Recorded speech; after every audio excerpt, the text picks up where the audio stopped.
Hello and welcome to today's European SharePoint and Office 365 Community Webinar. My name is Shane and I am delighted to be joined by Michael Reikirk, who will be talking to you about using SharePoint to streamline your IT department. Yes, please. Remember to join in the conversation about today's webinar on Twitter. Our Twitter handle is @EuropeanSP and our hashtag is ESPC16. After the webinar, we will have a questions and answers session. Type any questions you have for Michael in the questions window. Some questions will be selected and answered at the end of the presentation. This webinar is being recorded and you will be notified by email when it is available. And now I'm going to pass you over to our webinar presenter, Michael Reikirk. Hello, Michael. Hello everyone. Shane, thank you for the introduction. It's a pleasure to host ESPC webinar again.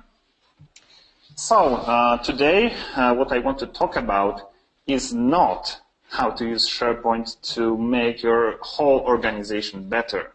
Rather than that, I would like to focus how SharePoint can help IT departments to be more efficient. And as you all may imagine, this webinar, this session, is mostly directed to members of IT departments. Because later on I'll be giving some examples, what kind of applications we can deliver, how to do that, what are the benefits. However, it is equally important for business to understand that the efficient work for IT is really crucial. First, because we want IT department members to be happy, but more importantly, if they can work efficiently, they can really focus on delivering business value. So how come shoemaker's son always goes barefoot? Basically, whenever we talk about SharePoint implementations, initially we think about intranets, we think about a place to store files, documents, and metadata. And then the implementation naturally grows into more and more areas of daily work. And for many companies, SharePoint becomes primary business application platform. Usually, the most typical cases of implementing business application include business processes like leave requests, purchase requests, vacation requests, business trips, cost approval, and the list goes on and on. So we're focusing mostly on financial departments, HR departments, and all related to that. And somehow, IT department is being omitted in the process. So, and it's kind of an irony because usually IT departments are those that are responsible for delivering all of those business applications. And frequently, they basically do not have resources, they do not have time to implement applications that would help during their daily work. Or maybe it's, in some cases too complicated to do that.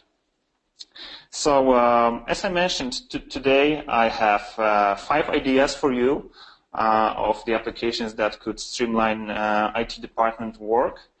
And, I'll describe them and let you know what are the nice features to have and give you ideas how to implement them and to deliver them. So let's begin with something simple, with Active Directory and Exchange Management. This is something that is usually done manually, I believe, in 99% of cases. So basically, how does the process look like? IT department gets requests to create a new account in Active Directory, for example, because we have a new employee and that employee has to be efficient and be able to access the system. So we get an email, and in many cases the email does not have all of the required information to make account creation properly. For example, there is no information about a manager for that employee. So we get back with the email and ask for more details. Once we got them, the IT department manually opens Active Directory users and groups, types everything manually, double checks if everything is okay, and then sends back email with all of the details. Usually it's not much of a hassle. Basically the job itself, it's simple. However, the whole process can stretch to days, because if you have to exchange emails, if you have to ask for additional details, if you have to do everything manually, and if your organization has strict policy towards who could access the Active Directory and do some changes there, and that person may not be available, then there's a lot of time wasted in the process. So how can it look when you have a proper application for that? First, you can shift the focus of entering data to managers, or basically anyone that should be responsible for requesting for new accounts. And when we talk about business application in SharePoint, that usually means first forms, SharePoint forms available in SharePoint, and workflows that are connected to them. So you basically give managers a form with required fields, and then you have the job done. Then the IT just reviews the data and confirms that everything is fine. And how can that work? Well, both for Active Directory and Exchange Management, I would suggest to create 3 separate workflows for each. One for adding new accounts, second for editing existing accounts, and third for disabling the accounts. For all of those, the workflow could look the same. So first we have registration, and this would be done by non-IT employees. Then the verification of IT department, just to make sure everything is okay, and the rest should be handled by the system. We either create a new account or not. And for the end users, this could not be any simpler. As you can see, we have 4 steps of the workflow, and that's it. However, you have to keep in mind, to make it fully functional and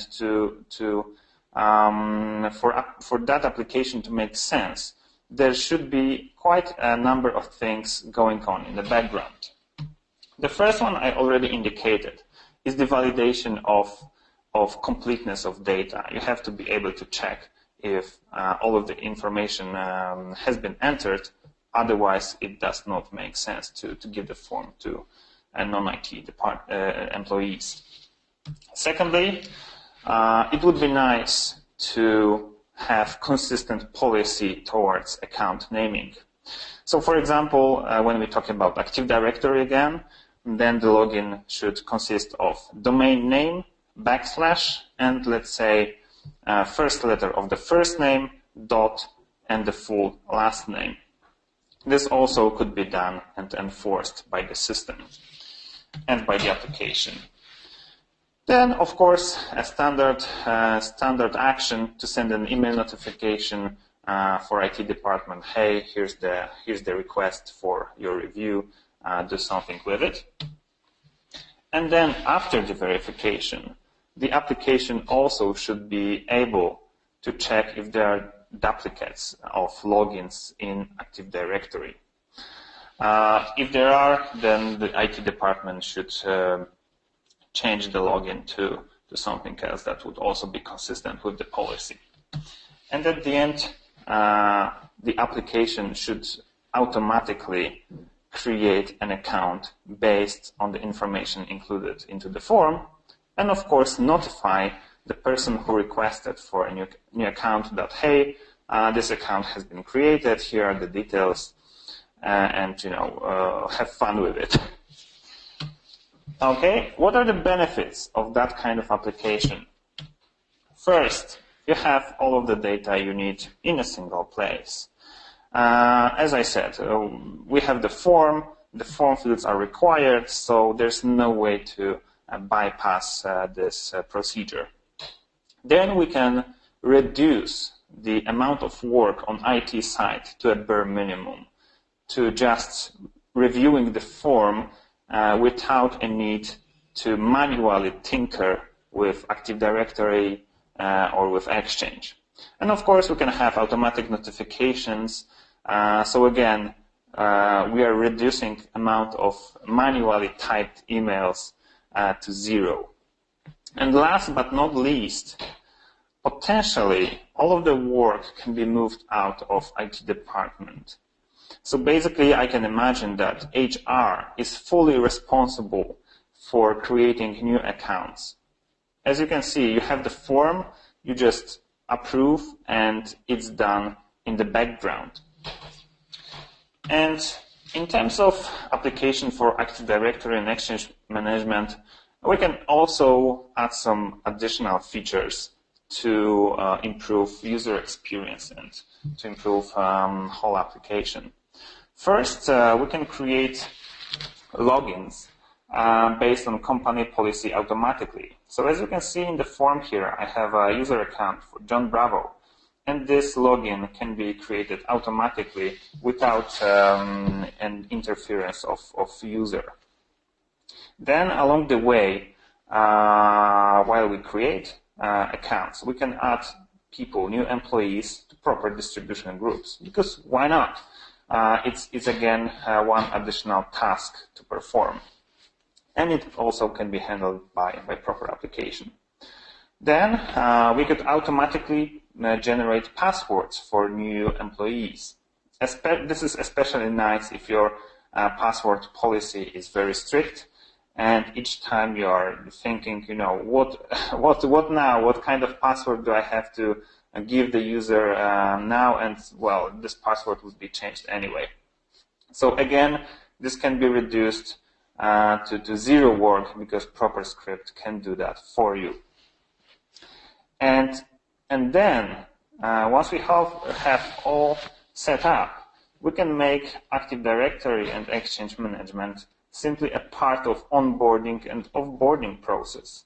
So when we hire a new employee, we can automatically put that into a process, and then somewhere along the way create proper accounts for that new person, for him or her to be able to access all of your systems, and specifically Active Directory and Exchange account instantly during the first day of work. Now let's move on to something a little bit different, and by that I mean IT asset management. So basically, this is not about software. This is about hardware management, in fact. So hardware is usually not handled by SharePoint consultants, SharePoint developers, but it's still usually the job of IT department to keep track of what kind of devices do we have and who's responsible for them. If there's no application for that, then the information, is stored in various places, paper ledgers, notebooks, Excel files, and so on. And if your organization is fairly small, like 20 people, then it's quite easy to simply remember who has this PC, who's responsible for that smartphone, and so on and so forth. However, if your organization employs hundreds or thousands of employees, then this would not work properly.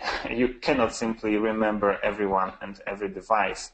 And after a while, especially when we talk about large numbers of devices and employees, paper ledgers and Excel files won't cut it. So we have to have a way to optimize the IT asset management.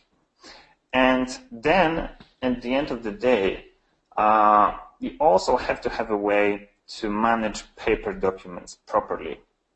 Because let's be honest, for 90% of time, you won't need them. You basically have a laptop that has been bought, and the receipts are somewhere, manuals are somewhere else.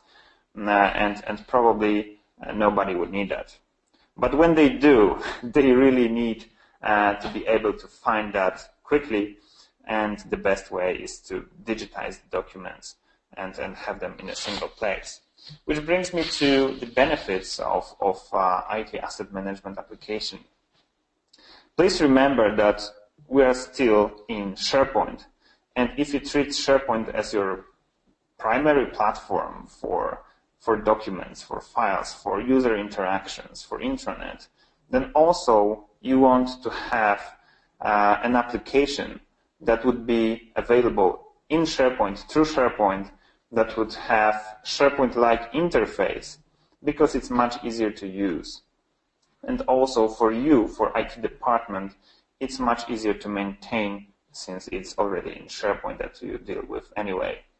So we have a single interface, single form to register asset, to assign it to one of the employees, and to return it.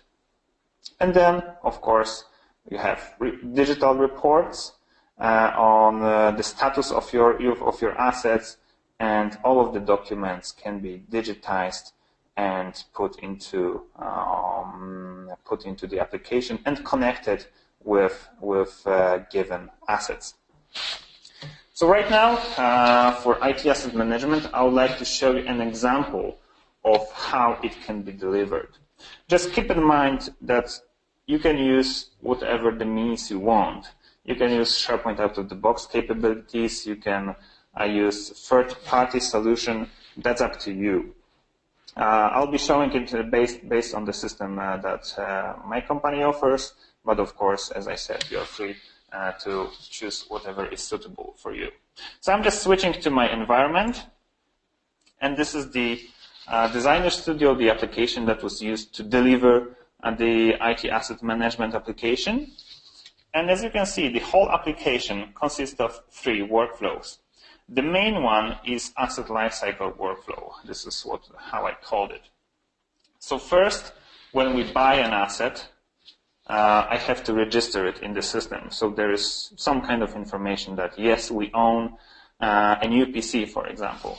Once it's registered, it becomes available. And that means that somebody could be assigned to this particular device and then be responsible for it. When it happens, then we proceed. The status of that particular device changes to asset in use. Of course, when we return the asset, it will go back to asset available, and if the device is really old, we can withdraw it from further use. So besides the main workflow, there are also 2 supportive workflows. First, to confirm that given asset was received by one of the employees. So again, you do the registration of assignment, then the employee confirms that the asset was received, and the status changes to asset received. And very simple mechanism for returning the assets. You just return, confirm that it was physically returned, and the job is done. So let's see how does it look for end users. Here I have a SharePoint site with a dashboard. All of the information that you see is dedicated for asset management. So first, I can see some reports. What are my tasks? What are my assets? So I have iPhone 7 and a laptop made by Dell. And also, this is something that would probably available just to IT department members. What are the currently available assets? So those that are not assigned to anybody. And also, what are the assets that are currently in use? So, well, as you may imagine, assigned to the employees. On top of that, we have some graphical reports that show, the manufacturers of the devices we use, and also the value. As you can see, the Apple is a strong player on my report, being responsible for 50% of assets already registered. And from the purpose of the application itself, to register a new asset, I just click here, And first important information, the left panel will basically show me what is the current status of the asset I'm registering. So I'm right now in the registration. And as you can see, some of the fields are required of me to enter. So let's enter sample serial number. Let's select asset type. One of those, let's go with PC. Manufacturer. And as you can see, based on my choices, the asset name has been created automatically. I can put some additional description, like ESPC Power PC. On top of that, I can attach some documents, for example, manuals, and in this case, I'll attach specification of my PC in PDF. And also, I can enter some additional information whenever I feel they are needed. So the purchase date, service tag, inventory account number, value, and parameters. Let's say it's Intel i7 with 16 gigabytes of RAM. Then we can track down the information about warranty. So let's say I have a 2-year warranty until 2018, and based on that, I could also be able to see if the warranty of some of my devices are about to expire. And right now, I'm clicking register, and as you can see in the left panel, the status of ESPC Power PC made by HP switched from registration to available. And from the end user perspective, when I go back to the site and refresh it, you will see that the data will change as well.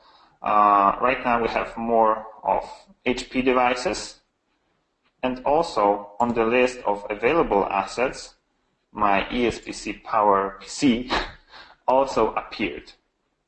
So let's proceed further. Directly from here, I can assign this asset to one of the employees.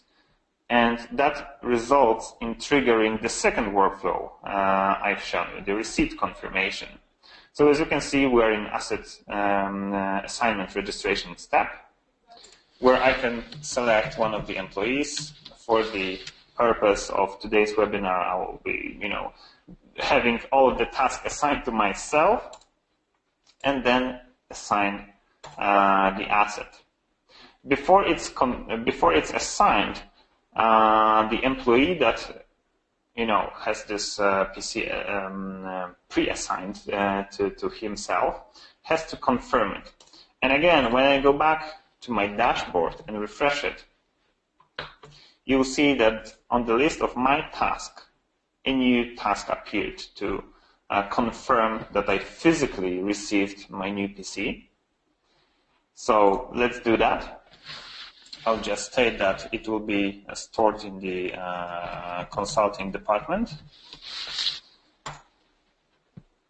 So I confirmed, the status changed to asset received. And again, when I go back to the site and refresh it again, my task is already done. So it disappeared from the list of my tasks, but at the same time, the new PC appeared on the list of my assets, and also it switched its place from available assets to assets in use. As you can see, it's here. And the very same mechanism works for returning the asset. You just select one of your available assets, return it where IT has to confirm that it was physically returned, and that's it. What are the benefits? First, as you could have seen in the demo, you have all information that you need available in SharePoint. So you have all assets registered and accounted for. There is a clear information. What kind of devices do we own? Who is responsible for each one of them? And the whole asset lifecycle is neatly optimized. So basically, there is no situations where nobody knows what to do with a particular device. And also, if you see that you have some redundant equipment in the storage, you will have that information right away, and you'll be able to react accordingly. What are the nice-to-haves for IT asset management? First, what we can do is to extend the scope of asset management to other areas, to different types of equipment. For example, car fleet. Of course, this slightly step out of IT territory to manage the car fleet, but it's a nice idea to show the whole company that this process can be optimized as well, with the very same business logic applied to IT assets.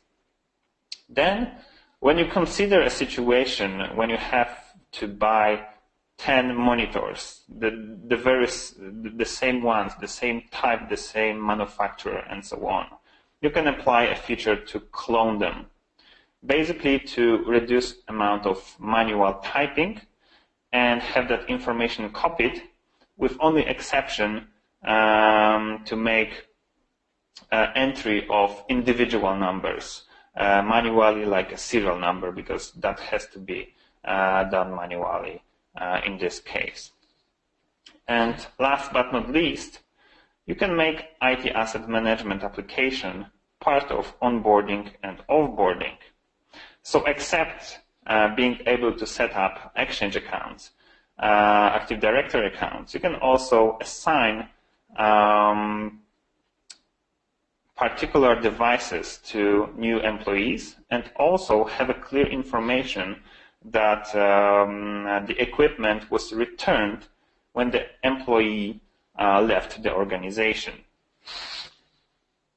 So now let's switch to something else. Let's go back to the software area again, to the process that is quite tricky, especially when you have a lot of different IT systems, a lot of applications that you use at the same time, and your organization is quite large. Because whenever you have a change request and you don't have any way to optimize it, then those change requests are coming from various sources, for example, verbally, via call, via email. And as a result, there is no way for employees to track the status of those change requests. And also, there is no one clear procedure that should be executed to approve and implement change requests. So what can application do in this case? Again, have the same SharePoint interface to apply for change requests and for all of the participants of the process to approve it and document it. Then, again, you can have reports, automatic notifications, and basically everything you need to inform all of the participants what is the status, what are the additional informations that are required, and so on and so forth.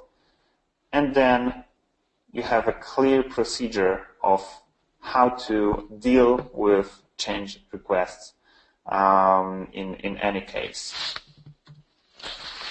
How should it be done? This is something very individual, and when you consider implementing change request application, you should be able to adjust it to your individual preferences and requirements.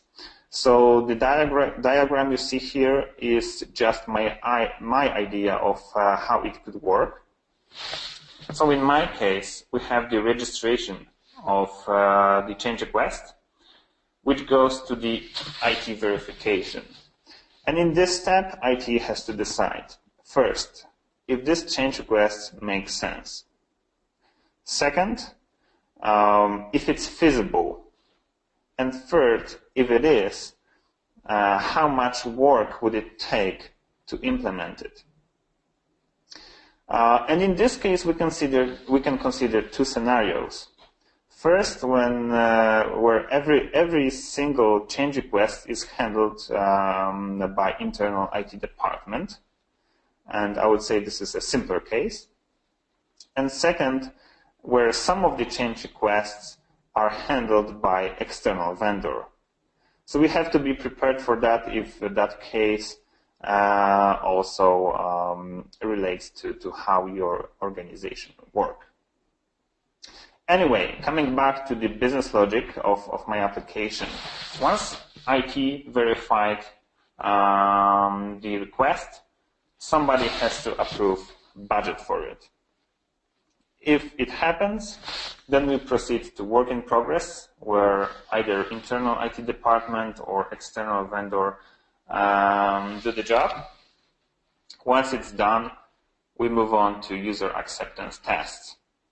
Because whenever we do something, we should make sure that this is something that is actually needed and actually accepted by the end users, specifically the one that requested for this change request.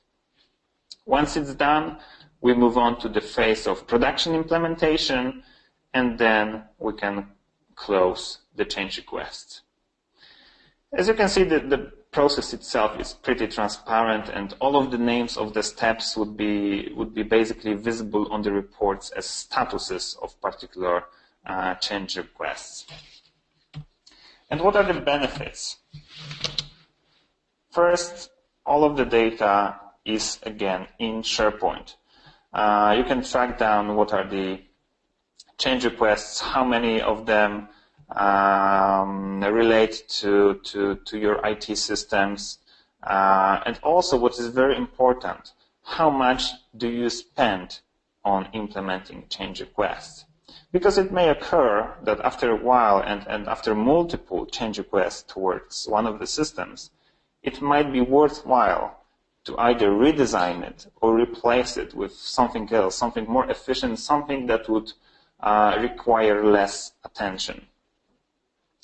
And then, this is really important to have everything sorted out and in order to have clear procedures to execute such change requests. What are the nice to haves in this case? I have two that would apply specifically to the work with external vendors. So first, using the metadata from the form, from the application, you could be able to generate a document automatically, maybe to summarize all of the requirements, or maybe to generate a purchase order for the vendor based on the daily rate you already know and based on the cost estimation that you've already done. And if you do that, if you send some documents to external vendors, you should be able to also do that with Outlook. And if it happens, then that application you deliver for change requests should be able to give you that possibility right away without manual input. So let's move on to another one, which is quite neatly connected with change request. And by that I mean IT system registry. So basically, I believe it's beneficial to, especially to larger organizations, to have all the information about all of their IT systems stored in a single place. Because whenever you need to access one of the systems, to ask a vendor, and you're not the primary person responsible for that system, you'll be searching for somebody that knows how to do that. And it's not an easy task, especially if the main person is not available, or you are working in different department and so on. And also, if you don't have an application for IT system registry, then your documents would be again dispersed across various sources. It's hard to control everything that is going on, and then as a result, it's quite hard to track if the SLA contracts that you signed are actually met by the vendors that delivered those systems. So what does the application provide? a single repository of all data about vendors, about system, about contact people, about connection details, everything that you need to be able to access the information very quickly. And then, on top of that, not just to have the repository, but more sophisticated application, you could measure the performance of your systems, of your vendors, and see the statistics, how satisfied your employees are. So in this case, let me again go back and show you how it could be delivered. So I'm switching back to my environment, to the designer studio that was used to deliver IT system registry application. And in this case, as you can see, I have two workflows available. First, the main one is used to register a new system. As you can see, the business logic is very, very simple.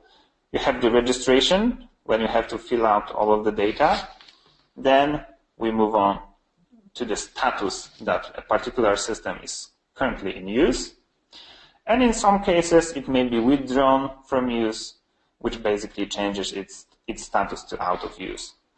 And then we have a supportive workflow for satisfaction surveys to measure the statistics about all of our IT systems. And from the end user perspective, let's switch to the site for IT system registry.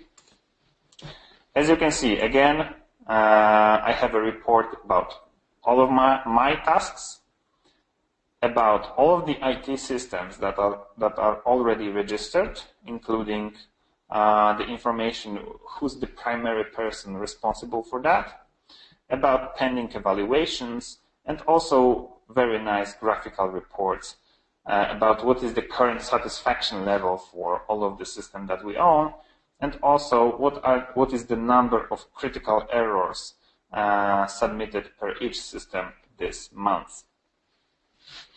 And how would that work from the application perspective? To register a new system, I just click the tile. And this is very important. As you can see, just as in the case of IT asset management, the IT system registry application looks basically the same. On the left side, I have the very same information with only difference that I have different steps available in this particular process. The form structure is the same. Of course, the fields are different, but I can instantly say what is required of me to do in this particular case. And this is another great benefit of having applications in SharePoint, because the interface can be and should be consistent regardless of what kind of application we'll be using. Why? Because whenever you implement a new application, the users would instantly feel familiar with it and can start working with it with no training at all. So let's get through the form. I have to provide a system name. Let's call it ESPC system. Description, ESPC 2016. IT owner, again, I will select myself. Then the vendor. Then SLA start date. Let's start from today and have it for another 3 years. And then I'm specifying the parameters for response times to critical errors, to regular errors and minor bugs, and also repair times. So let's say 12 hours for critical errors, 24 for regular, and 72 for minor bugs. And then I can specify connection parameters to all of the servers that this system would be using. So let's say the first one would be ESPC prod, IP address. We can validate if it's an incorrect format. So let's change it to correct one. You can select the type. And if your company policy allows for that, you can specify connection parameters, including username and password. Of course, you can give only selected people from your company to be able to access those details. But of course, it's not required. So I'll just type a username.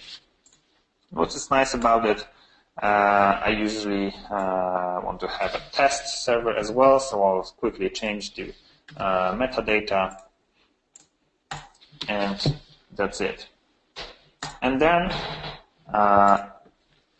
on the very same page, in the very same form, I want to have information about how to contact a vendor and who would be responsible for that. So let's include Shane.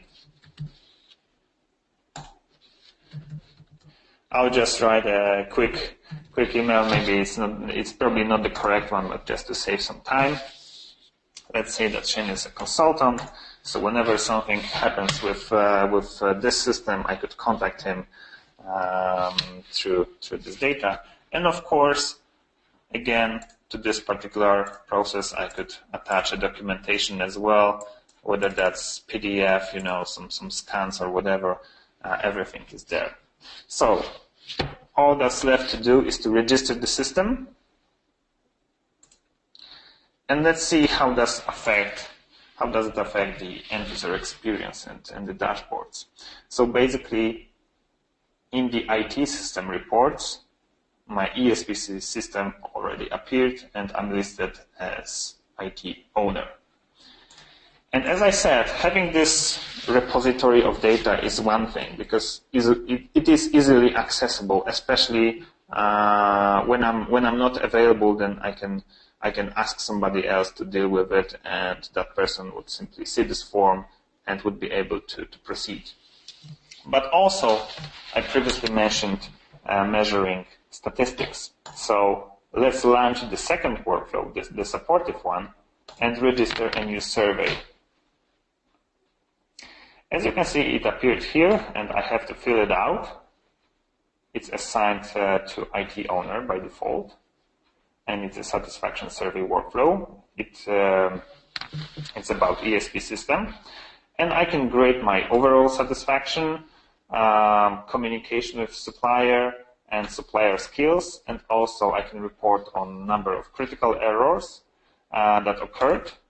And also I can decide and enter how many of them were solved on time. So as you can see, the number of unsolved ones is calculated automatically. And then a number of regular errors and, let's say, minor bugs. And I'm submitting a survey. And to streamline this process, you could launch a survey once per month to have a constant flow on information incoming to be able to evaluate the system properly. And now, once I refresh the system card, the previously open form, a data will appear here about my satisfaction and also about the errors that were reported towards that system. And then when I go back to my SharePoint site and refresh, if I'm a decision maker, I can see again neat dashboards. And as you can see, ESP system appeared here in the number of critical errors. It's 5. For e-commerce, we have 16. And also we can see which of the systems that we own, that we use, are most liked by the users. So this is how it would work. Of course, how you deliver it at the end of the day should be up to you. You should be able to adjust these applications to your specific needs. What are the benefits? I believe it's fairly easy to tell about right after the presentation. You can easily track SLA terms. You can access it and trace if they are being met. And if they don't, from the business level, you basically have a better position during negotiations whenever you need to extend the SLA contract. And then something I already indicated, whenever a person responsible for a particular system is not available, the knowledge transfer is very easy. Just give a proper person access to the application to see all of the data they need and proceed further. What are the nice to haves? Well, KPIs, something that is always nice to have to measure the performance, but also error reporting. So some advanced solution to report about errors that occurs in particular solutions. And this could be done by help desk, which is actually the other application I want to talk about. So help desk and ticketing systems, among all of the applications I've already presented, are most commonly implemented in any companies. And you have plenty of solutions on the market, plenty out-of-the-box applications. But again, if you treat SharePoint as your primary platform and your business application platform, then it does not make much sense to have a separate application outside of SharePoint, to have a different interface for the end users, to have a different database to store all of the data.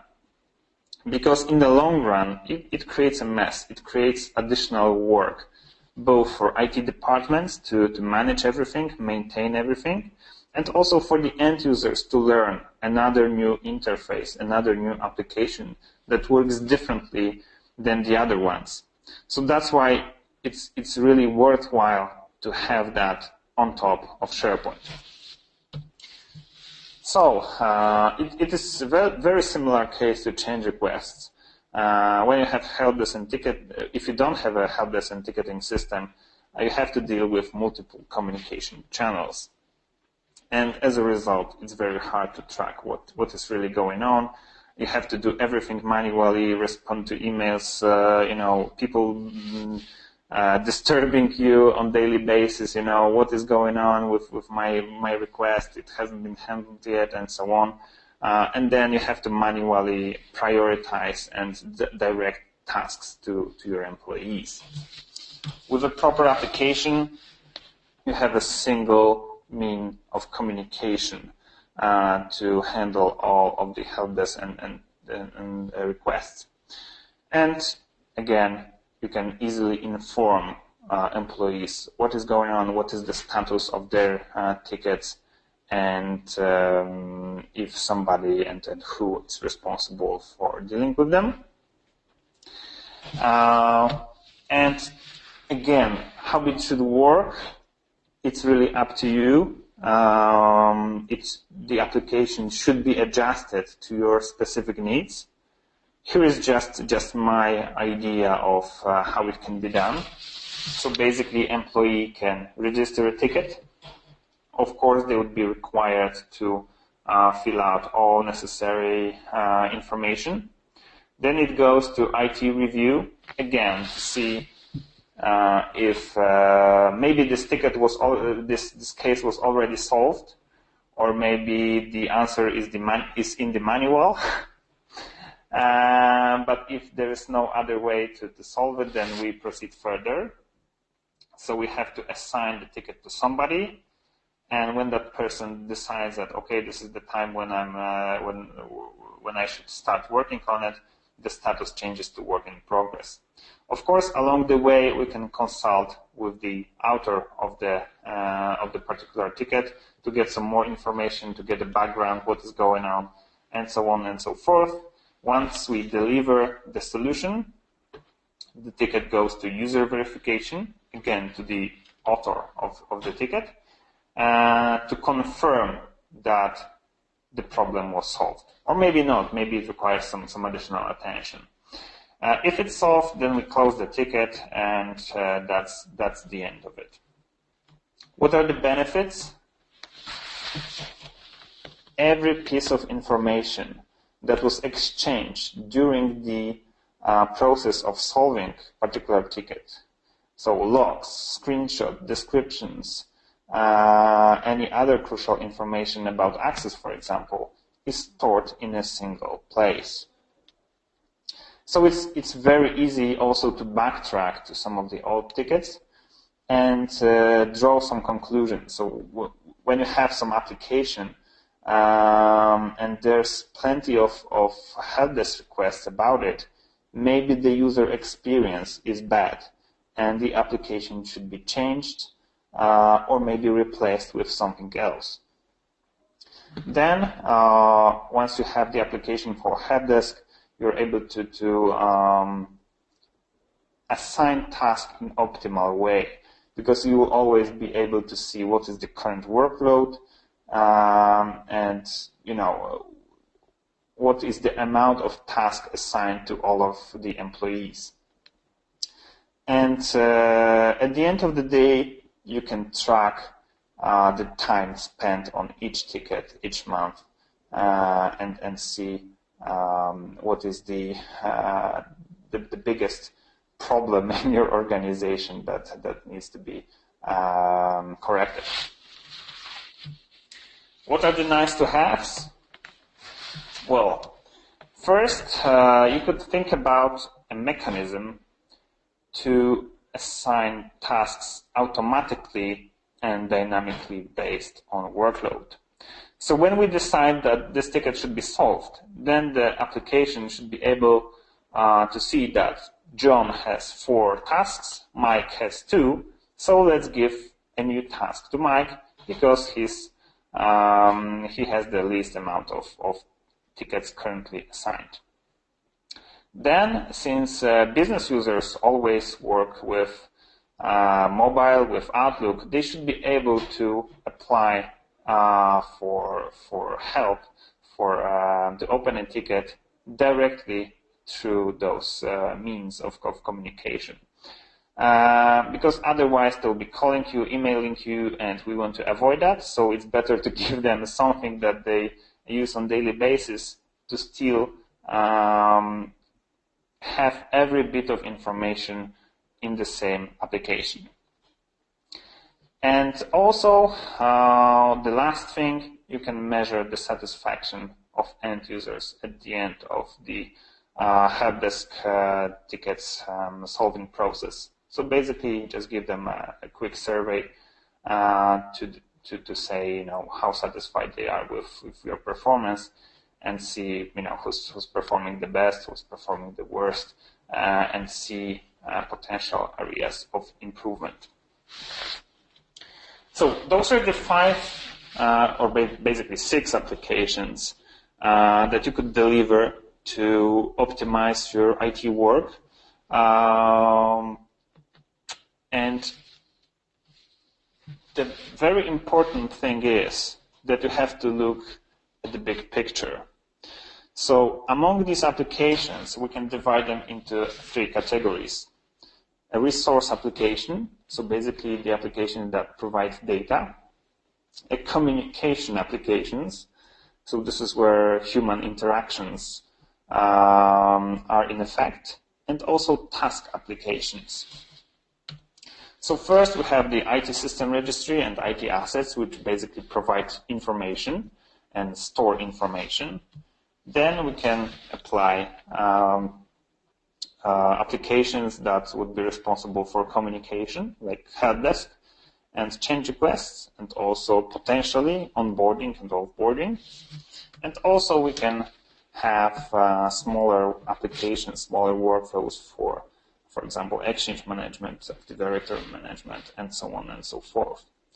And the important thing is, once you use SharePoint, you not only have a single interface, but also you have a single database.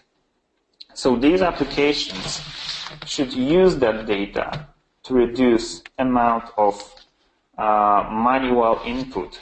So whenever I submit a help desk ticket about a particular IT system, I should be able to select that system from the database based on the information already entered into IT system registry application.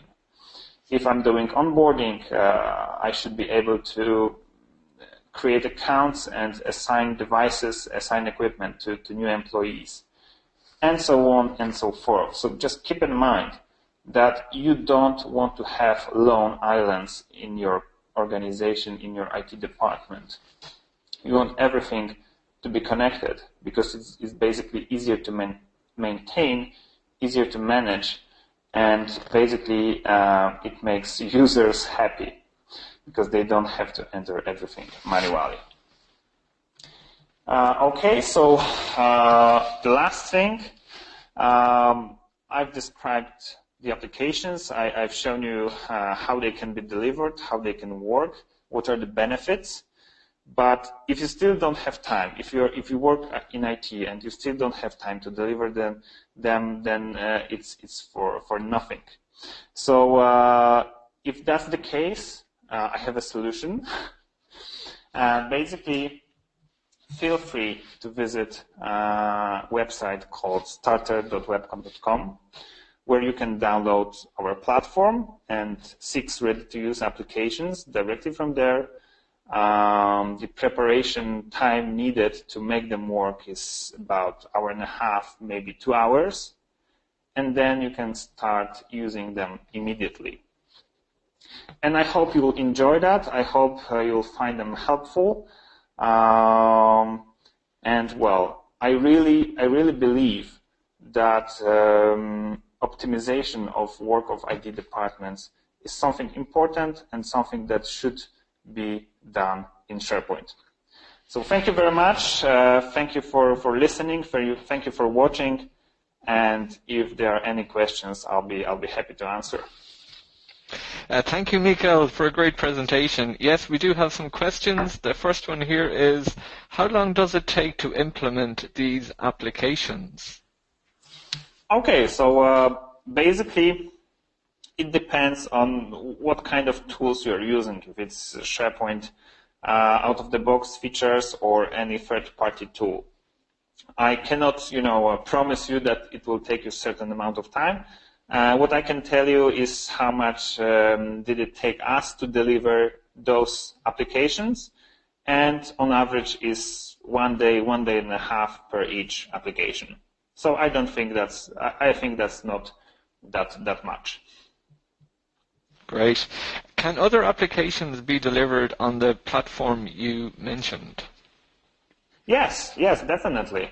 I mean, you've seen the classic ones at the beginning of the presentation. So like leave request, purchase request. As you see, it's a platform. So we can deliver much else besides the IT applications.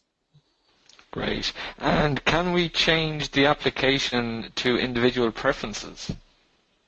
Yes. If you speak about those that I've mentioned, for example, for help desk, for change requests, everything that you download from the website, once you have the platform installed, you can play around with it, and also you will find plenty of resources that will tell you what are the ideas to configure them further to add some additional features. Brilliant.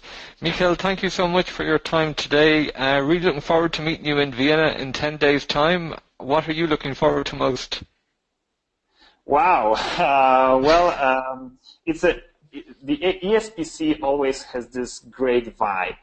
And I really love that. I really love talking with people who are passionate about SharePoint, where SharePoint is really a large part of their lives, and they're always so excited to get to know new features and new possibilities. So I would say, the people that are at the conference is the biggest advantage of being at ESPC, and I'm really excited to be there for the 4th time in a row. Wow. And see you in Vienna.